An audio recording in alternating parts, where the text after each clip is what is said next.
Assalamu alaikum, wonderful humans. I hope you're well. I hope you're fantastic. It has been a minute.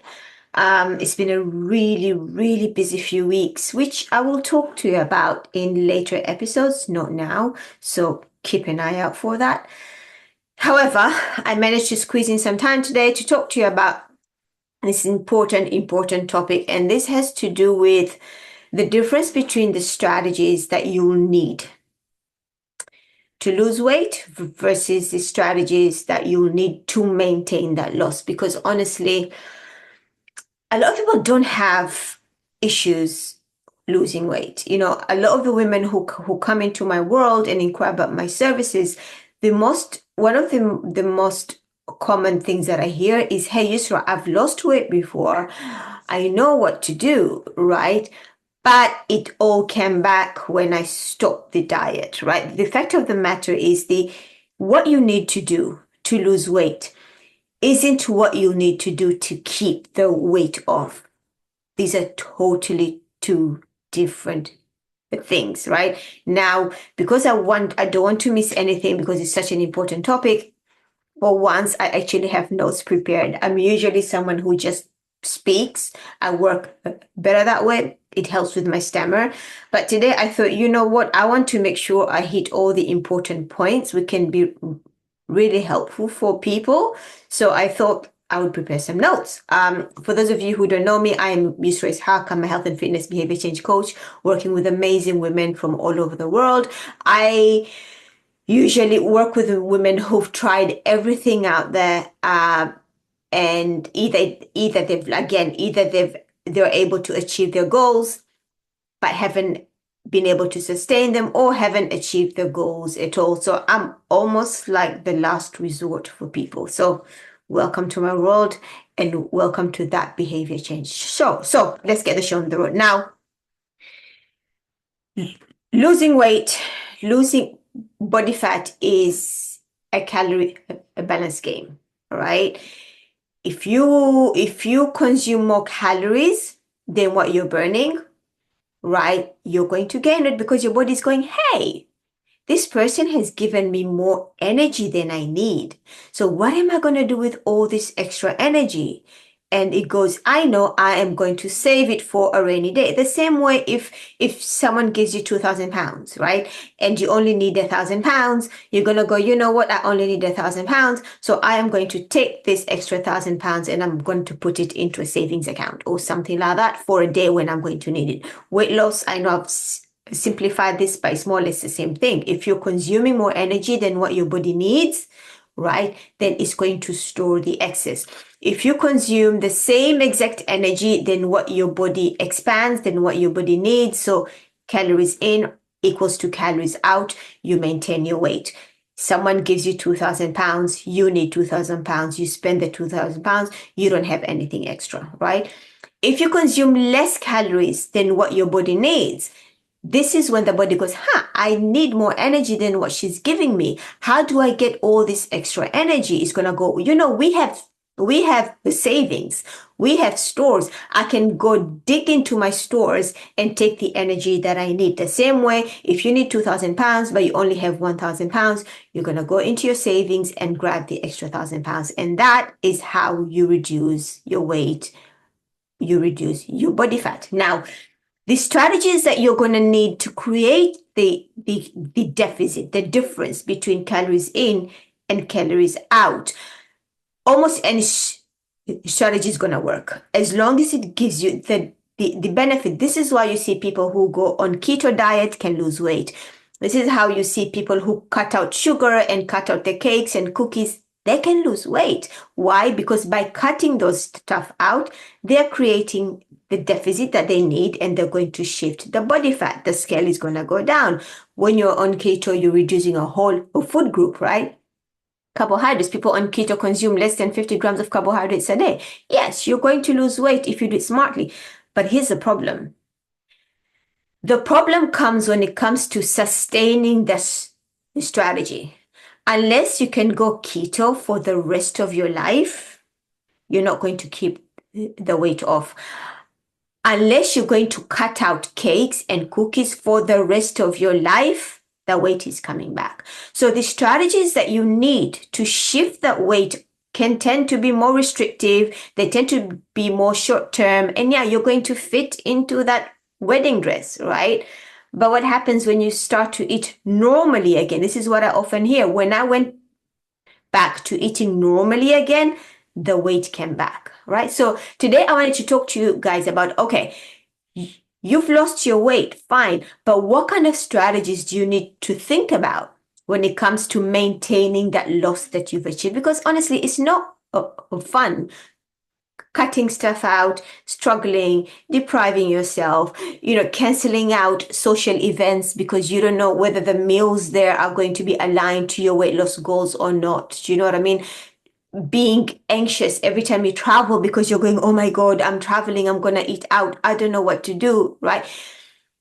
There's no point in doing all that if that weight is going to come back anyway. Okay. So number one, you need to remember strategies that you're going to use to lose weight are going to be very different to the strategies that you'll need to keep that weight off and maybe continue to lose more long term. So the first thing is this.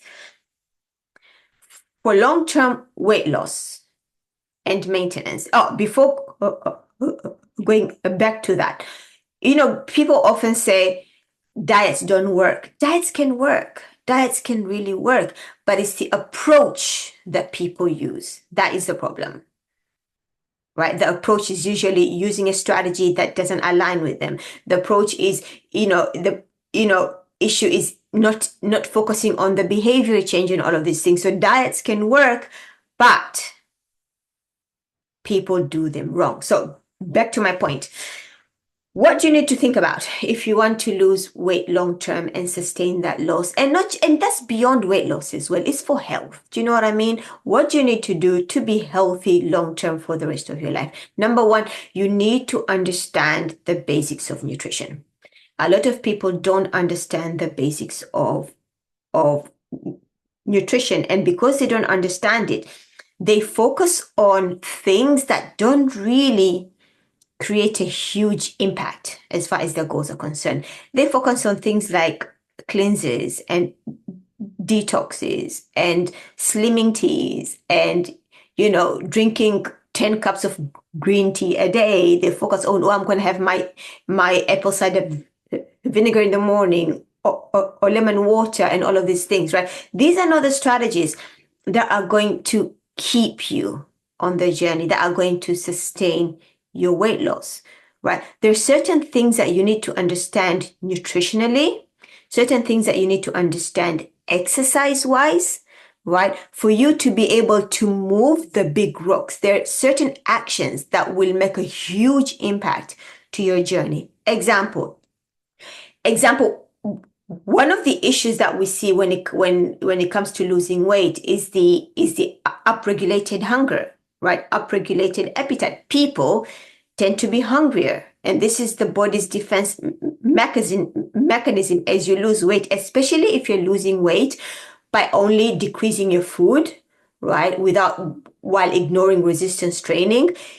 Your body, you're going to feel hungrier, and you need to know how to manage that hunger. You need to know how to decrease hunger and increase satiety or fullness in this journey. And you'll only be able to do that if you understand the basics of nutrition and the basics of movement. So you want to think about things like increasing the amount of vegetables in your meals, because what do vegetables do? Number one, they're going to increase the volume of the food that you're eating, right? And because the vegetables tend to be lower in calories anyway, you're gonna be able to eat more food while keeping your caloric intake in check. Vegetables stay in your digestive system for a bit longer, so they're going to leave you feeling satiated for a period of time. Focusing on high protein. Protein is amazing for building muscle and maintaining lean mass and all of that stuff, but also protein leaves us satiated for a bit longer. And also the thermic effect of feeding.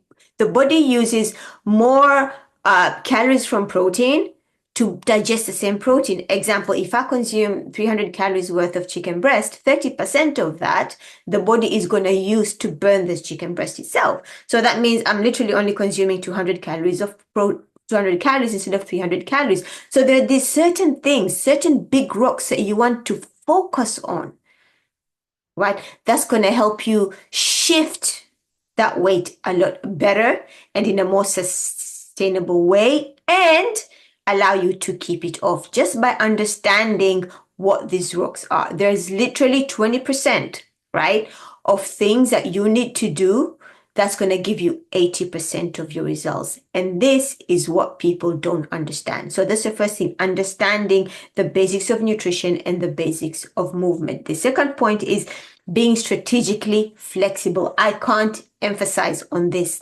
enough, because here's the thing. Life changes and so do routines.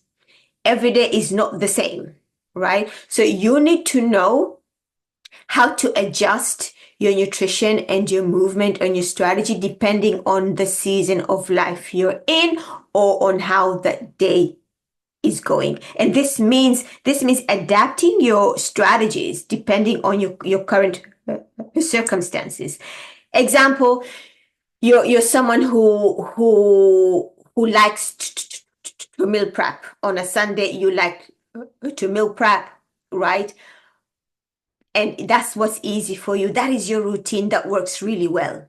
Great. I love prepping stuff because, again, when we can prepare, it increases our chances of eating healthier. Perfect. But now a child gets sick on the weekend, and now your Sunday is gone. You didn't have time to prep your meals for the coming week. What do?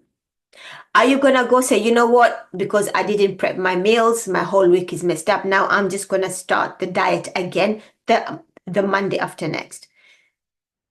No, right? You want to be able to know, okay, I didn't prep my meals. So what kind of strategies am I going to use now in the week to still keep my consistency? Because here's the thing, the aim is just to stay consistent.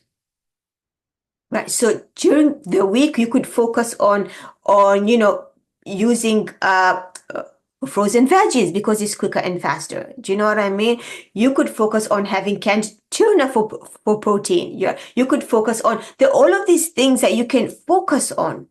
Do you know what I mean? That will allow you to still stay consistent while life is busy, while life is stressful, while taking care of your kids without risking your own health or risking your own goals. So the strategy that you use today can look very different from the strategy that you use tomorrow. Another example, say you're used to working out 5 days a week for an hour each time, but now you have a sick child or you have a work deadline or something happened. Do you know what I mean? A strategy could look like, okay, I couldn't hit the gym 5 days a week for an hour, but you know what? I am going to do what I can this week, and I'm going to work out for 20 minutes a day, 3 times a week, because that is what I can stay consistent with. And you know what? That is absolutely fine. Do you know what I mean? Because consistency is key. So being good, knowing how to adjust things depending on the season of life. A lot of people tend to start when life is easy and stop when life is hard. What you want to think about is not, okay, I'm going to exercise when I get time. No. How do I exercise when I don't have time? How do I eat well while taking care of my sick kids? How do I do this health thing for myself while handling a busy, hectic, stressful life? And this will really come down to, number one, the first point, understanding the basics of nutrition and exercise, and you being able to adjust that depending on the day. So that is strategic flexibility. The third point is psychological flexibility. Oh my God, how many of us do have the all or nothing mindset? I've been there. And I've struggled with it for years, always wanting to be the best, always wanting to do things perfectly.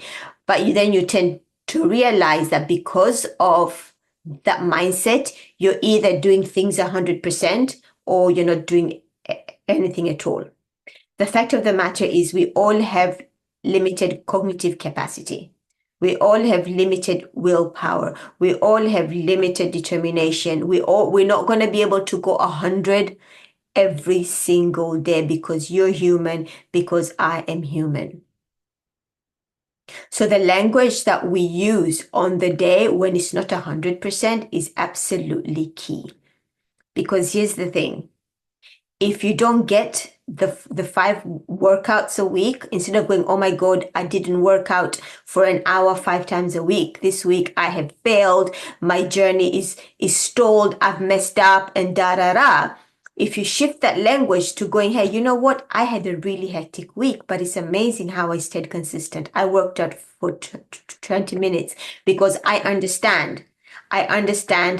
It's not about perfection, it's about progress, and it's about being consistent. When you can shift your mindset from the all or nothing mentality, because I promise you, if you're trying to go 100% every single day, you are going to burn out. And the result of a burnout is you not doing anything at all and stopping and giving up until a few months later when you can go 100% again and start all over again. That doesn't serve your goal. That is not what long-term health sustainability looks like. You want to be able to play in the middle. The middle is where the magic happens. The messy middle, the middle is where you learn flexibility and adaptability and adjusting. Yeah, if you can go 100% today, amazing, do it. But tomorrow, if your life is hectic and you can't give it your all, even 1% is great, right? So you need to be psychologically flexible as well and adjust the language that you use with yourself. Because a lot of people, that self-criticism, that little voice in your head that tells you you can't do it, you're not good enough, if it's not perfect, then it's useless. That's the voice that makes a lot of people stop and give up, and it's not going to serve you. I promise you it's not. Right? So being able to talk to yourself in a way that is kinder, in a way that's going to keep you going is absolutely key. So we spoke about number 1, understanding the basics of nutrition and exercise. Number 2, being flexible with the strategies that you use, because what you do today is not going to be the same as what you do tomorrow. Number 3, being psychologically flexible and getting out of the all or nothing mentality, getting out of, if this is going to work, I need to be 100% every single time. You need to get out of that mindset and understand that consistency is key. It's not about being perfect. So 3 points. The 4th point is having a deeper why. Here's the thing. We hear a lot of times people say, if you rely on motivation, you're not going to succeed. I've said that as well until I knew better. Do you know what I mean? And here's the thing. We all engage in behaviors. The behaviors that we engage in them because we are motivated by them somehow. Do you know what I mean? I am washing dishes because I am motivated by a clean kitchen, right? I changed my kid's diaper because I'm motivated by them not getting rashes and stuff like that. Do you know what I mean? So every behavior that we engage in, we have some type of motivation. We are motivated to engage in them. The key thing is to understand the type of motivation. This is where people can get stuck. A lot of us are stuck on external motivation. I want to lose 3 kilos or 4 kilos, or I want to be a size 6 because I have a wedding in summer. So you're externally motivated to look good so people can tell you how amazing you look, or people don't judge you and shame you. There's all these reasons why I want to be a certain size to fit in a certain dress. Great. The wedding comes and goes. You lost your kilos, you're a size 6, 8, 10, whatever that may be. What happens after the wedding finishes? What's going to keep you on the health journey now? There's nothing else. So what we tend to see is the wedding is over. Now you're starting to make excuses to not work out. Now you're starting to make excuses to not eat well. Now you're eating out a bit more and having a bit more cheat meals or cheat weekends and all of that stuff. Because now there's nothing driving you. You know, there's nothing driving you to keep going when days get hard, and days are going to get hard. This is what we talk about intrinsic motivation and your deeper why. Your reasons for being on the health journey or for losing weight or for being healthy, they need to be deeper beyond the external, beyond the size of your body, beyond people's validation, beyond how you feel when you look in the mirror. It needs to be beyond that, because this journey is not easy. There's days when you're not going to want to take certain actions that you know you need to take for your health reasons of your goals.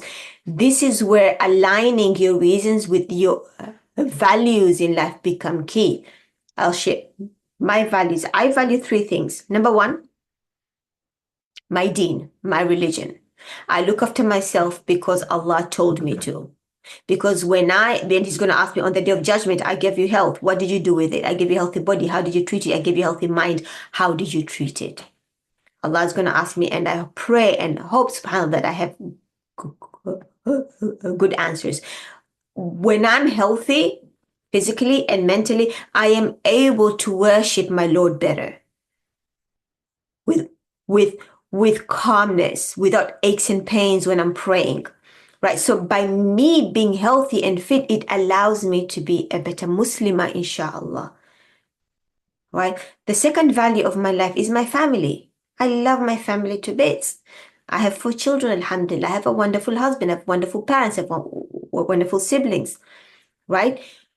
When I'm healthy and fit, mentally and physically, I can be there for them. I can take care of them. Right. I want to be a good role models to my kids, inshallah. But I want them to normalize being healthy and fit as a normal part of life, because then that can prepare them for their life. Right? I want to grow old, inshallah, 60, 70 years old, inshallah, and be able to play with my grandkids, inshallah, if Allah gives me life. I don't want to depend on somebody taking me to the toilet at the age of 60 because I broke a hip, right? Because I haven't looked after myself and I'm weak, and all of these reasons, right? The third point is, again, my health is important to me. Because again, I want to age strong. I want to age fit. I do want to live a good quality of life. I don't want to wake up in the morning feeling tired and exhausted every day and not having energy to do the things that I love to do.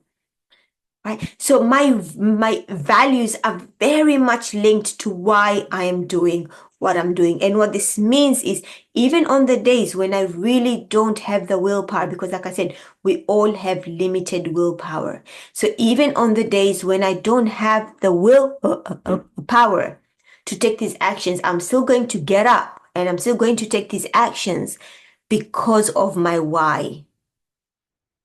It's a constant reminder. So you need to understand, what is your why beyond the size of your body? What is your why beyond the dress? What is your why beyond the summer? What is going to keep you on this journey? Because here's the thing, the reasons, right, your motivation that make you start the journey are not going to be the same motivations that keep you on the journey. Whenever we start the journey, it's usually because we have a pain that we want to ease, to get rid of, a discomfort. You know, my knees are aching. I'm tired of people commenting about my size. Okay, that's what's going to motivate you to start the journey. And then you lose weight. What happens when your knees are not hurting anymore? What's happening when, you know, people stop commenting about how fat or how skinny you are? I hate that, but it is what it is, right?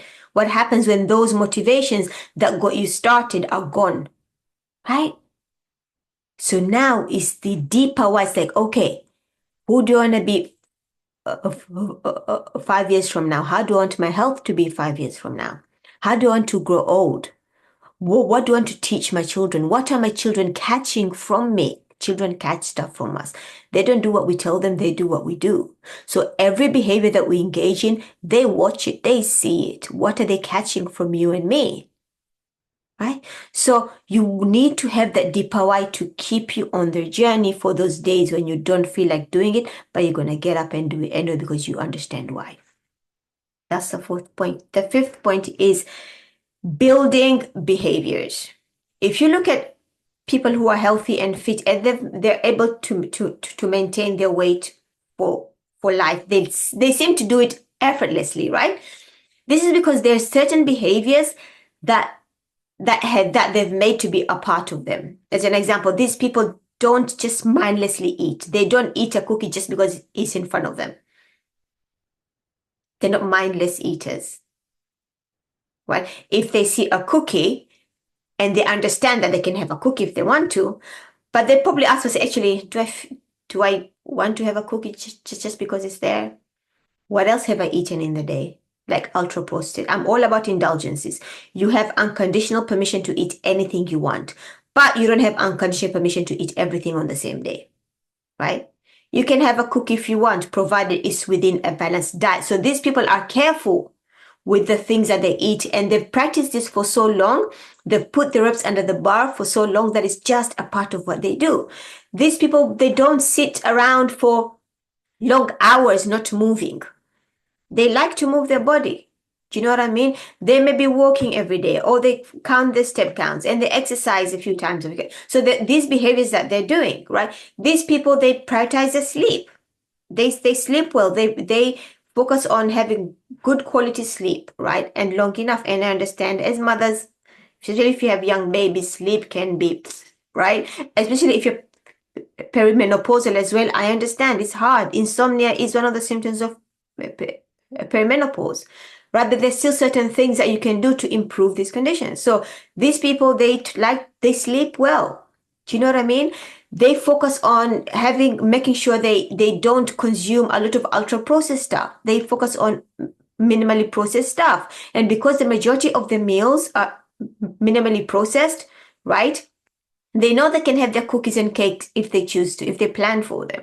These people, they don't label food as good or bad.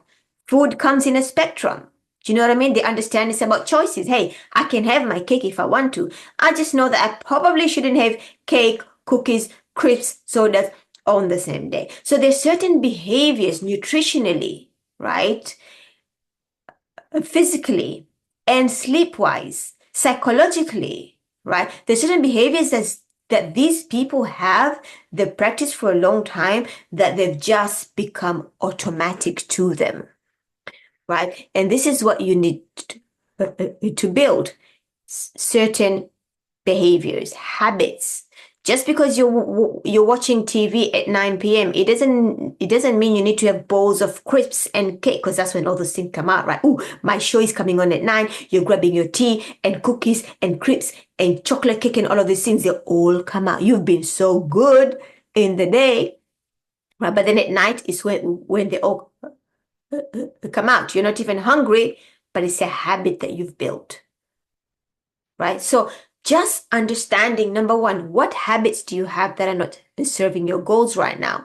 And how do you need to change them? I already have a podcast on this. I think it's probably episode 4 or 3 or something like that. Go through the list on how you can change your habits, right? So these people who were able to maintain their health and weight long periods of time, is they have these certain habits that they've practiced for so long that it just becomes a part of them. So that the friend of yours who always appears to maintain her weight, right? There isn't anything magical that she's doing. She just has certain habits that she engages in, whether consciously or subconsciously, that is helping her keep the weight off. Okay, so 5 points. Number 1, understanding the basics of nutrition and exercise. Number 2, be strategic and flexible in your approach. You have to be flexible in your strategies, because not every day is going to be the same, especially if you're a busy mama. We know this, right? The third thing, being psychologically flexible. You need to get out of the all or nothing mentality. Again, I spoke about this in one of my podcasts. Go look for it.